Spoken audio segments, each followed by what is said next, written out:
When baking with vanilla, there are three options. There's vanilla beans, there's vanilla bean paste, and also there's the essence and extracts. But what do you use for what dish? For instance, when I'm making a meringue for my pavlova, I like to use a vanilla bean paste because it has a strong, intense flavour, and it's also not too liquidy like an essence or an extract, so it's not going to knock back the delicate air that we're going to achieve in our meringue. So to make my meringue, we'll just place our powdered mix into a food processor along with half a cup of water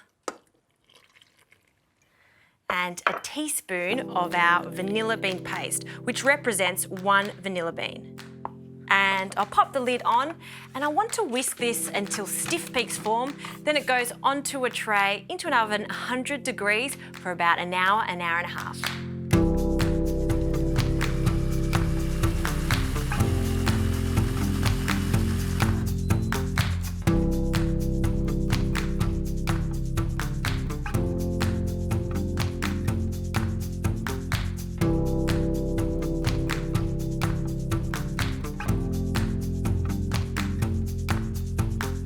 The meringue base has come out of the oven, it's super crispy, some cracks, that's totally normal. And then we need to top this with some chantilly cream, which is a combination of vanilla cream and just a small amount of sugar. You don't need too much sugar when you're making this because there's enough sugar in that meringue base.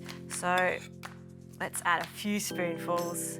And to make this into a pavlova, you can't go without lots of fruit.